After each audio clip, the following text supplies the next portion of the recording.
Hi, everybody. Welcome to the Cupid's Coach podcast. I'm your host, Julie Ferman, inviting you, like always, to transform me to we through the process of doing that thing called dating a little bit better than you used to.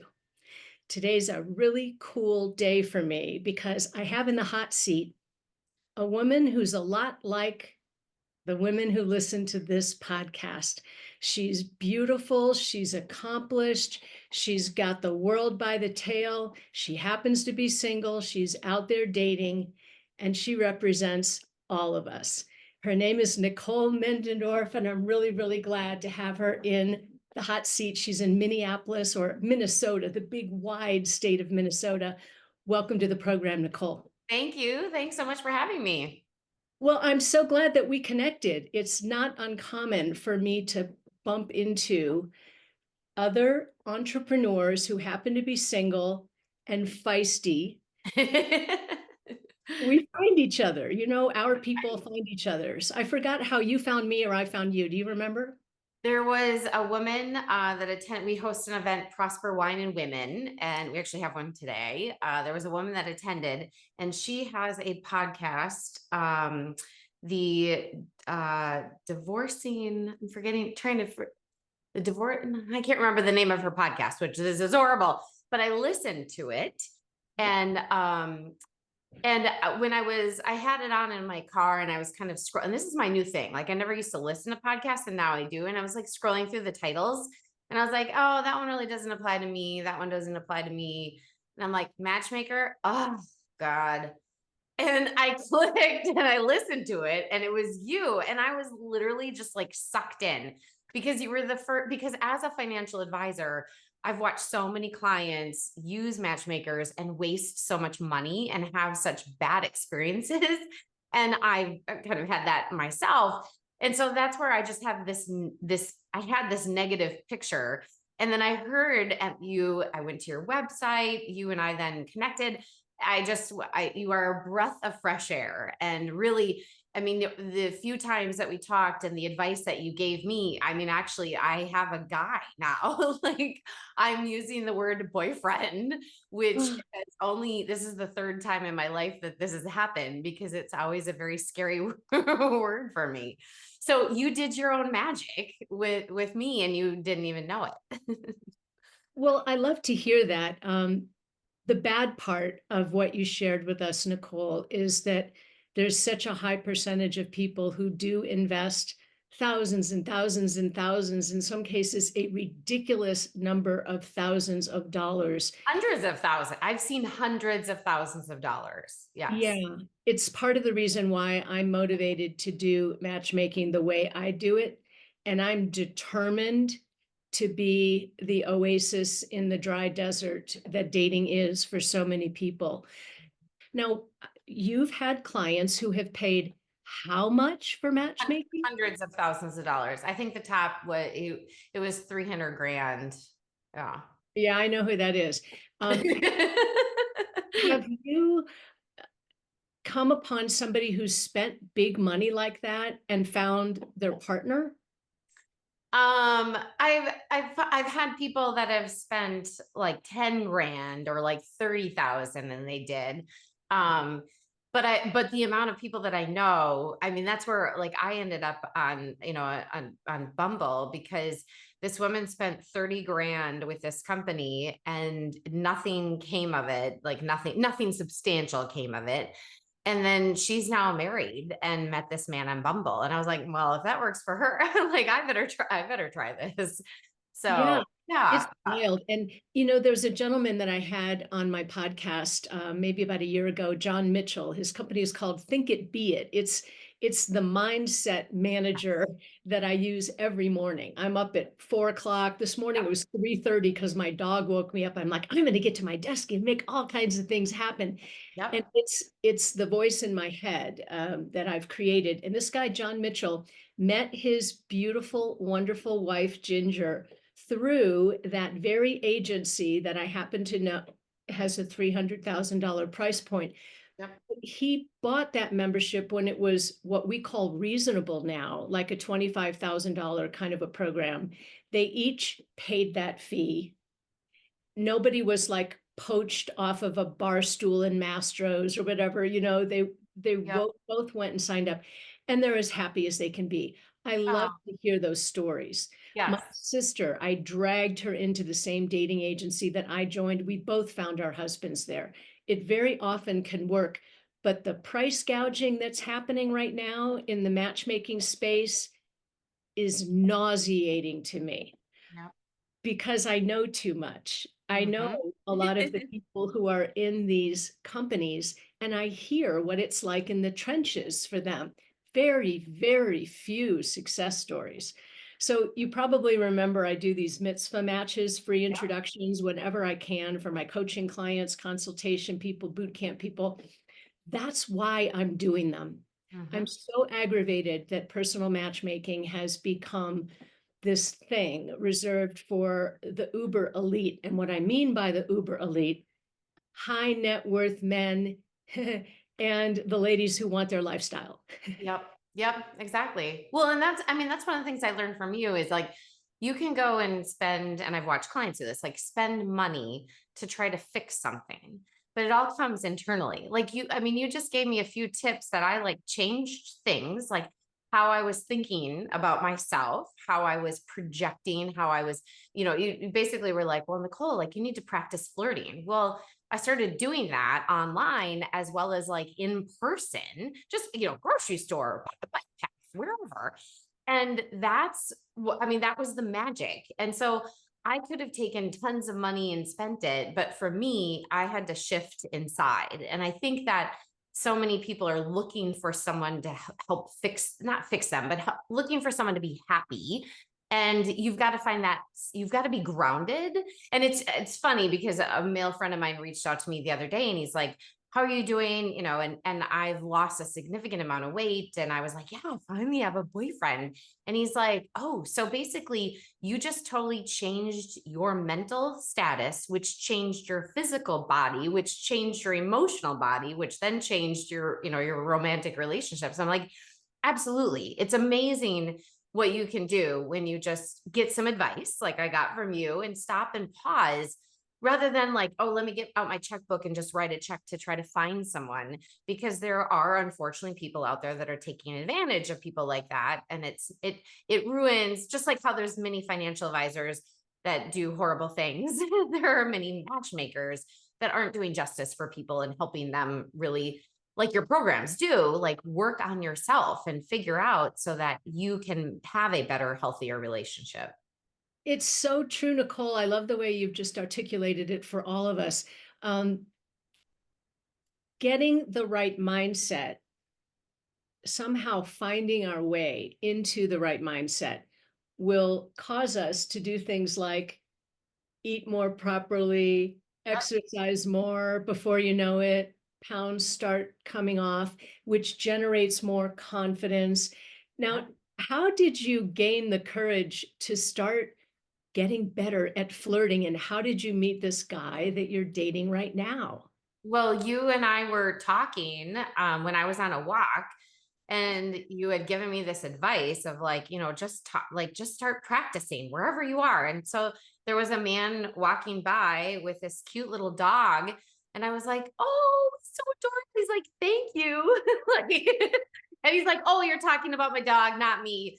And I texted my girlfriend because I was like, he's more her age than mine. I was like, you gotta come on this walking path with me. And so it was just, it's one, being more confident and being more grounded of where I am and like knowing what I'm looking for. And then so I was online, swiping through and came across this guy, and huge golfer. Like he literally golfs, almost every single day, lives here in Minnesota. And that's where I had kind of been like, oh, I'm never going to find anyone here. Like people here aren't confident enough for me. They can't handle that I'm on TV or that I own this big building and all of this stuff. And so, but he lives here, and we're messaging back and forth, and we agreed to meet up and we're going to go golfing, which I love that because it's a physical activity. And I'm like, well, and prior to that, I'm like, what's your last name? And he tells me his last name. And I'm like, oh, are you related to Kyle? And he's like, yeah, that's my older brother. Did you date him? Was instantly the message. And I'm like, no, I didn't date him, but I dated his college roommate for 3 years from 2014 until 2017. This was my first like long-term relationship that I adored and loved. It was prior to him, I was like, I'm never getting married and I'm never dating someone with children. And he changed my mind. Like, okay, I could date someone with kids and I could get married again. And but it wasn't meant to be for the two of us. And I had called it off a long time ago. And so that's where I kind of had this little extra like comfort. Like, I know his brother and I know his brother fairly well. And so now like, it's really neat. It's, So yeah, we'll see what happens.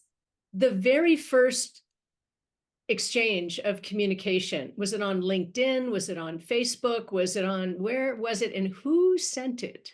It was on Bumble.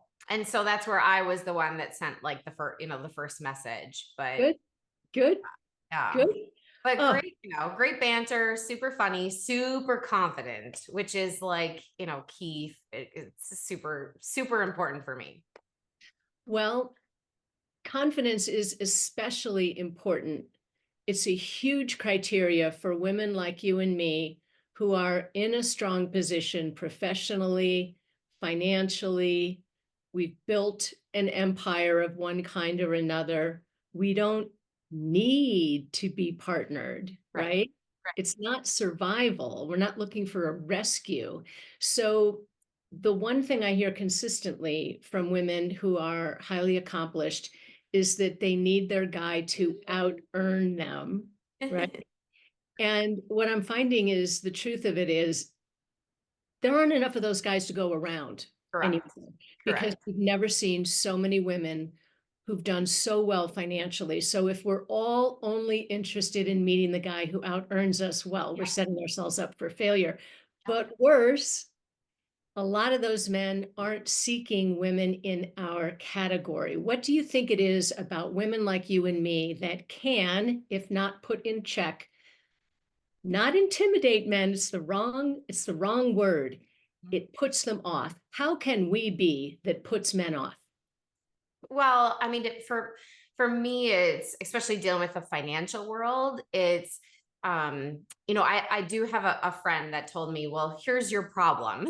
She goes, you've got to stop saying you're building this dream home, that you own this building, that you own all these companies. I'm like, yeah, but like, that's me. Like, that's who I am. And I want to present myself. And so it's funny because Corey and I, we drove down a couple hours to go golfing. And so we were together for almost 8 hours and just talked the whole way there and talked the whole way back about a variety of different things. And this came up, obviously, because it's been an issue for me. And I'm like, I wanted to put it out there on the table. And he's like, well, here's the deal. He's like, you need to be authentic. Like, you need to be your true self. And I think that's where so many women get caught up in so many things of like, okay, like they worry about what someone else thinks.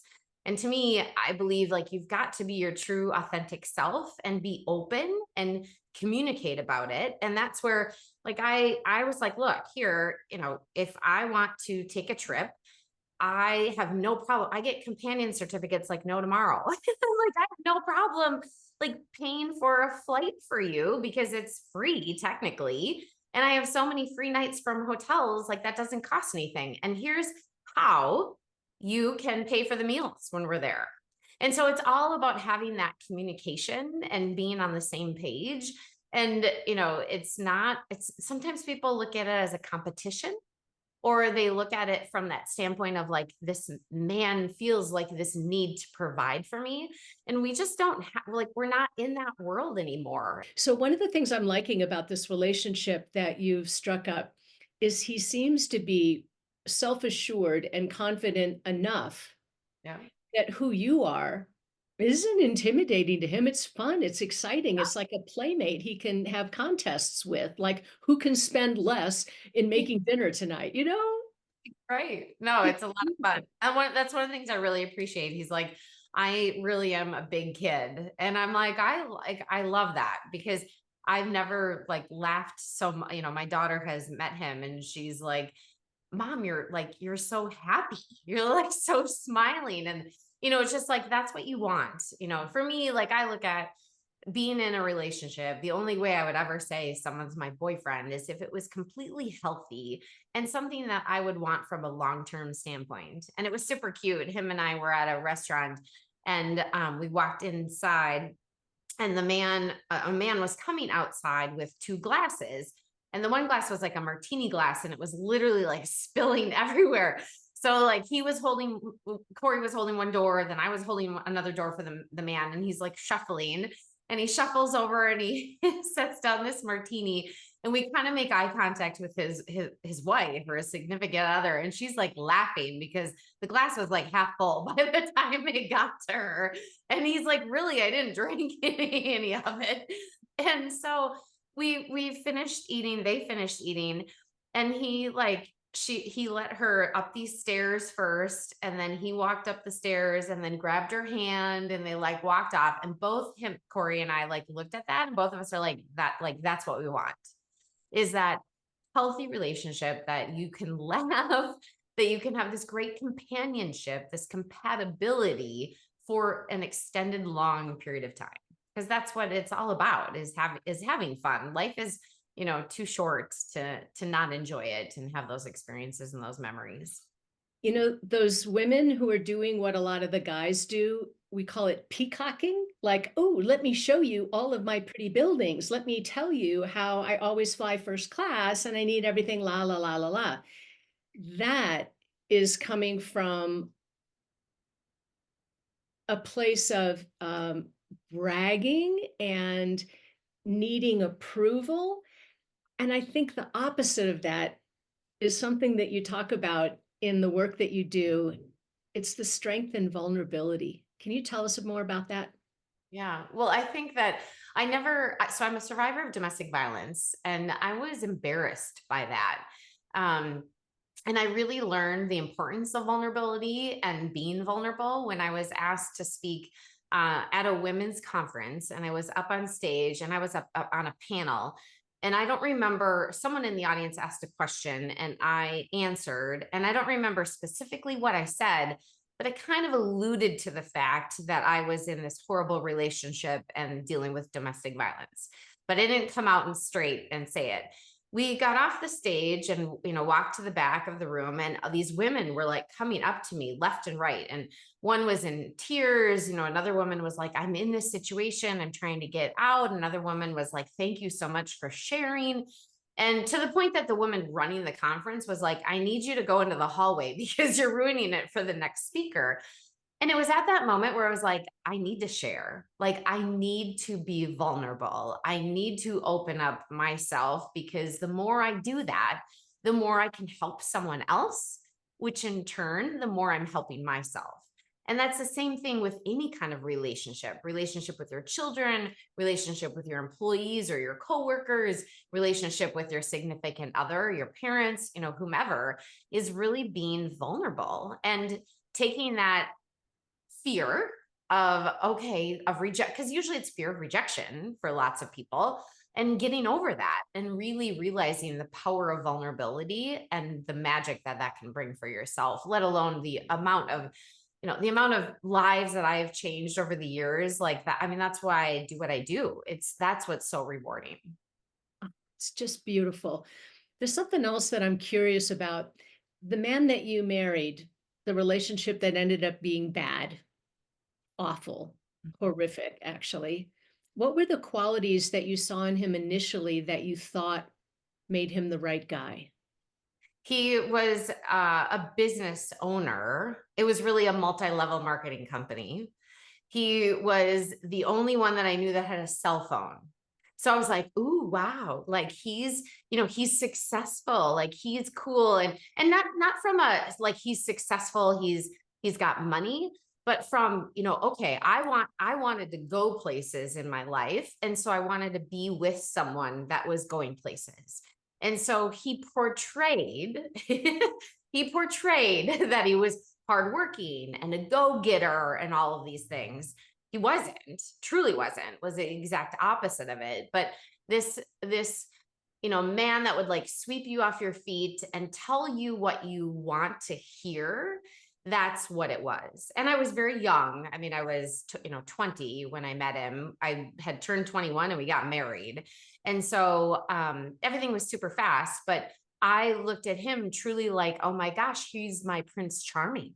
He's this confident, successful, going someplace, super supportive of me and my dreams. And all of that was a complete facade. He was faking it. He was faking it. Yeah. Wow.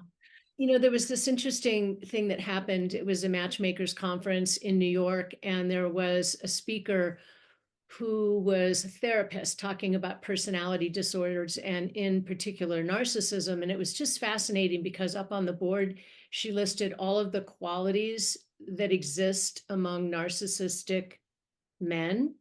And then the matchmaker on the other side listed all the qualities that women come to us asking for. Nicole, it's the same damn list. I have the chills. Yeah. Yeah. And how many times has it happened to me that I've got a woman who's complaining about her horrible former husband, former partner, and all the narcissistic behavior. And then what she's asking me for is the same type of person. I want him to be tall and accomplished and successful and well-educated and charismatic, the kind of guy who, just lights up the room with his energy. Yeah, right. I'm not intimidated anymore by anybody. I've done over 50,000 personal interviews. I'll just say right out, so you're basically looking for the guy you just divorced? Right. Oh, no. But I want him to be kind and compassionate and growth-oriented and communicative. You've done a lot of personal growth and development workshops, I'm guessing, right, Nicole? Absolutely. I mean, I'm reading books constantly. Absolutely. Yes. So if we're in one of those rooms and we're studying communication and we're studying relationships, who's in the room? Is it mostly women? Is it mostly men? Who's in that room? Mostly women. And yet we have this expectation that a guy is going to out earn us and be at that level. Well, the kind of guy who's climbing those ladders, he's not in a room learning how to be a better communicator unless maybe he's with Tony Robbins. Yeah, absolutely. But do you really want to be married to Tony Robbins? Do you really want to be married to the guy who's going to call you on your shit right, left, and sideways? Better to find a guy who has what I call a threshold of willingness to engage in these conversations. Does your guy, like, one of the things I'm curious about is, how did you become boyfriend and girlfriend? Somebody said at some point, we're really having a good time here. We like each other. It seems like we have a lot of the right qualities for each other.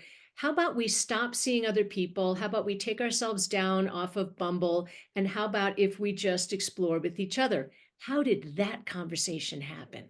So we were together with my friends and some other people at a comedy club. And my girlfriend, who I really hadn't told her like, hey, this is my guy. She's like, we're going to go to this car show and that's where we can find some fellas. And so he's like, well, I think I'm going to be her fella. I think I already am her fella. So we kind of had a joke about it, but we never really said like, oh, we're boyfriend, girlfriend. Until my daughter is like, well, so do you call him now your boyfriend? Because early on, well, not super early, but when she first found out about him, she's like, oh, you have a boyfriend. I'm like, whoa. Like we haven't gone there yet. And so it was really kind of prompted by other people. We did a little bit text message back and forth. And it was very, blunt that we spent so much time together that it was like, it was very obvious. We were not, and I didn't come out and say like, I'm not interested in dating other people, but both of us had said, this was such a breath of fresh air. And the one thing, it's interesting because I wanted to make sure you heard this because this is, so one, you told me to like flirt, but also to get over the height thing. So I'm 5'8", right? And I'm always like, I want the tall guy. And I almost didn't swipe on him because he was 5'10". And so, and it's interesting because my daughter made a comment about like, well, my mom likes tall guys because she always likes to wear heels. And so, it's interesting. Like I feel like so many times we get some preconceived notions of things of what we want, or we have this idea of what we want. And sometimes we need to like throw that out and be like, okay, let me focus on me and what's really important, and figure out like from a long-term standpoint, what makes the most sense and what's the healthiest relationship.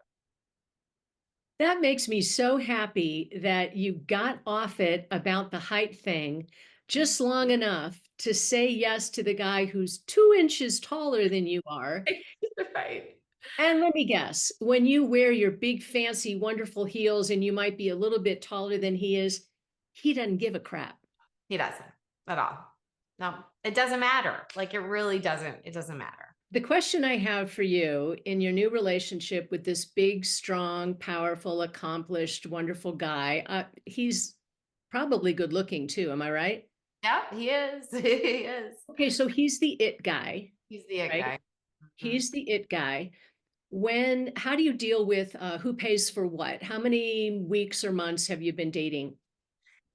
So we'll take turns, and like we just so this past weekend we went to a movie, and I'm always like, I don't like things awkward. And I really encourage people, one, it's important to have communication and like to set that boundary. And so I was like, I'll buy the movie tickets, like the movie's on me. And then we went to a gun range, and he's like, gun range is on me. So I bought the movie tickets beforehand. We first went to the gun range. So he paid for all of that. We get to the movie, we already had our tickets. And so we're in the line for like the popcorn and all of the stuff. And he goes to pull out his card. I'm like, nope. I'm like, this is the movie. The movie is on me. So one, set that boundary and communicate about it and set that expectation, take turns. And then you can also be very light and have fun, and have fun about it, because then like it was in front of the cashier. Like it was just, it's one of those super cute, precious moments that, that you'll remember. So. So, how do you handle things like travel expenses and all of that? You just have an open-hearted, not a problem. Oh, I'll pay for this, you pay for that. Neither one of you seems to be hung up on it. No. So that's where like we're looking at taking a trip, and I get all these extra, hotel points and stuff. I said, we're going to go somewhere. I've got the flight.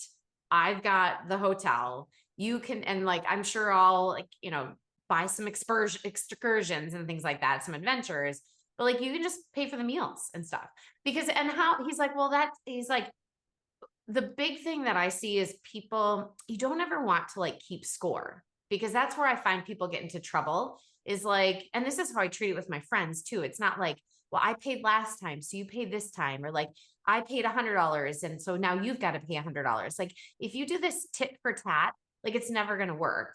And so he was like, well, I don't want you to ever get frustrated with that. I'm like, look, these are companion certificates that are going to go away anyway.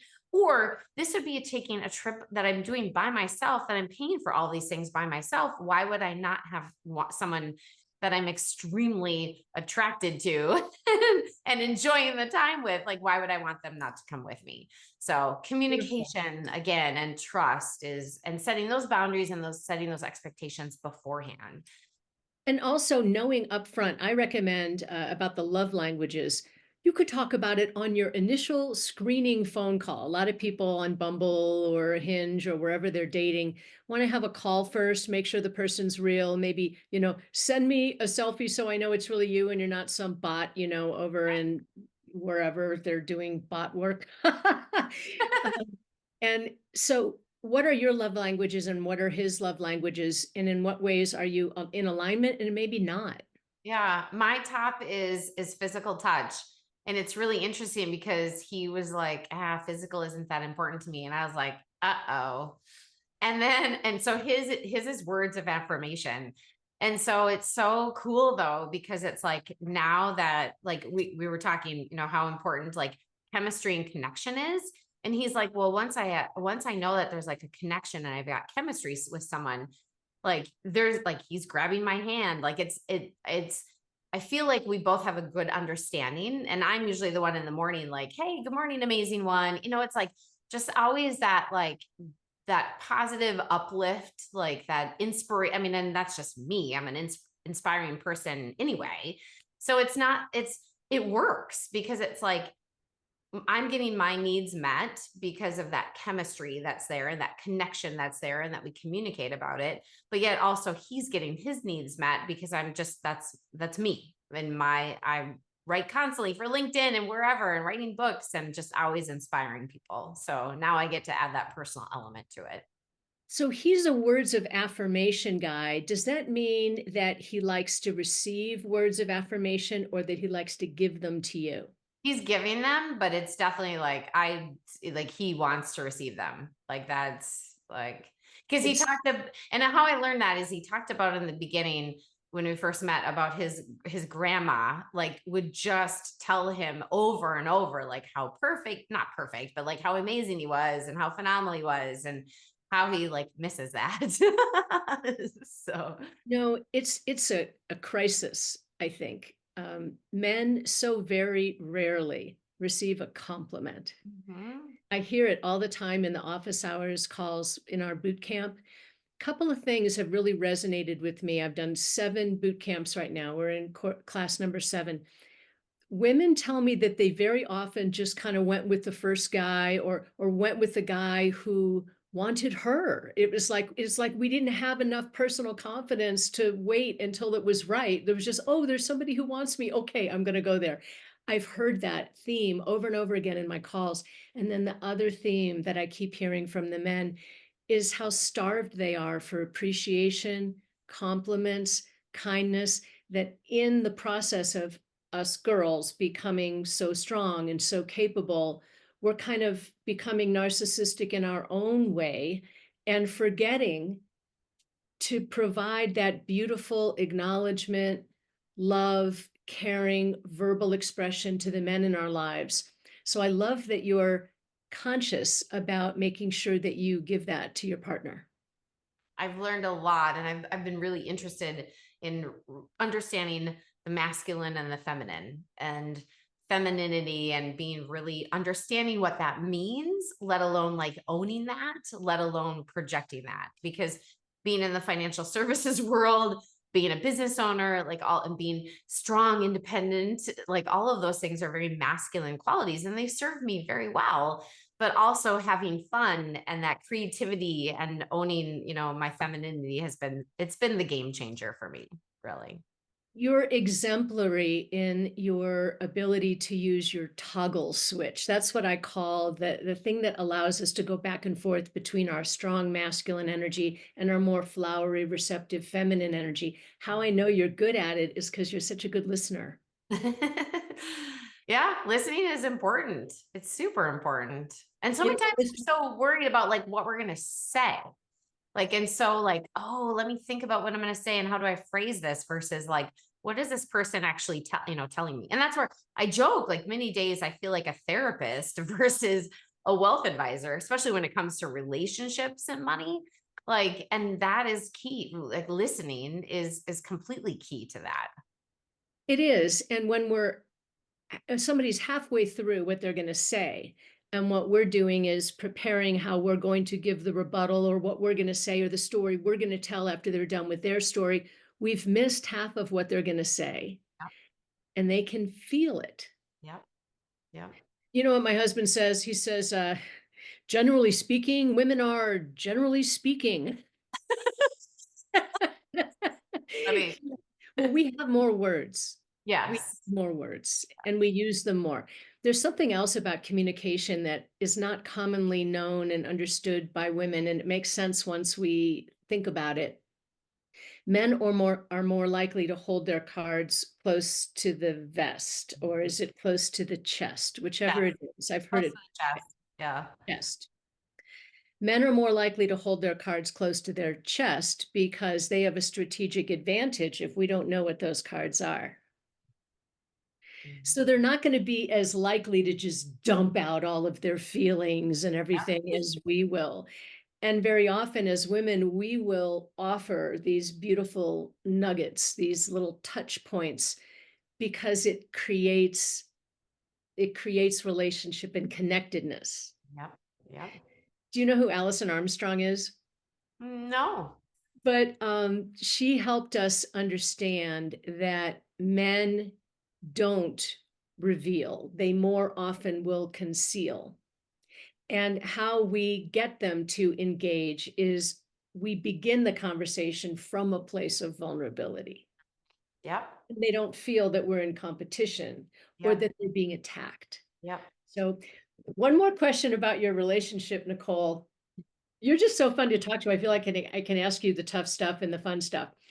That decision that you two made to have a whoop-de-doo, to enter the realm of the bedroom. How did that happen? And did you have a conversation first about, let's see, birth control? Did you have a conversation about herpes? Did you have a conversation about exclusivity? How did that happen? We haven't been in the bedroom yet. And that's part of the conversation of like, it changed. I'm like, I mean, I've been very like, here's me.